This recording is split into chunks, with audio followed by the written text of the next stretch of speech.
কক্সবাজার থেকে কি নিয়ে আসলাম সেগুলো তোমাদের সাথে শেয়ার করি। শুধুমাত্র নিজের জন্য কি কিনলাম সেগুলোই আমি তোমাদের সাথে শেয়ার করব। সো চলো দেরি না করে দেখি। দেখতে পাচ্ছ এই সুন্দর ইয়াররিংটা, রেড কালারটা আমার এমনিতেই ফেভারিট, আর প্রতিদিন পরার জন্য এটা একদম পারফেক্ট। পর ছিল এই ওয়াটার কালার ইয়াররিংটা, যেটা প্রতিদিন পরার জন্য একদম পারফেক্ট, আর এটা অনেক বেশি সুন্দর। এটা প্রায় সব রঙের ড্রেসের সাথেই ভালো পরা যাবে।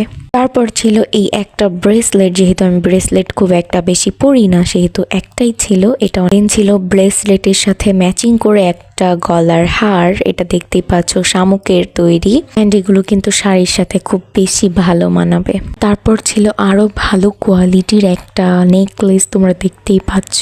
এটা পুরোটাই ছিল শামুর, অ্যান্ড এটা খুবই খুবই খুবই সুন্দর ছিল, অ্যান্ড এটার ওয়েটটাও একটু বেশি ছিল। দেন এটা হচ্ছে আমার সবচেয়ে পছন্দের তালিকার একটা হার, এটা সবকিছুর সাথেই পরা যাবে, 3 পিস বলো শাড়ি বলো, প্রত্যেকটা ড্রেসের সাথে অ্যান্ড প্রত্যেকটা কালারের সাথে এটা মানানসই, অসম্ভব সুন্দর। এটা সিম্পলের মধ্যে এটা কিন্তু বেশ সুন্দর। দেন এখানে আমি চুলের আরো কয়েকটা অ্যাক্সেসরিজ এনেছিলাম। চুলের এক্সারসাইজ গুলো দেখার আগে তোমাদেরকে আমি আমার শুজ কানেকশন গুলো দেখিয়ে নিচ্ছি। আমি কয়েকটা জুতা কিনেছি, তোমটা ছিল প্রতিদিন পরার জন্য, অ্যান্ড এইটা আমার খুবই খুবই খুবই পছন্দের একটা শুজ হয়ে গেছে এখন, একদম আনকমন। সো দেখতেই পারতেছো এখানে হচ্ছে কাটা নাম্বার 1, এটা কিন্তু খুবই সুন্দর, এভাবে তোমরা পড়তে পারবে। দেন এটা হচ্ছে আরেকটা ডিজাইন, দেখতে পাচ্ছ কতটা বেশি সুন্দর।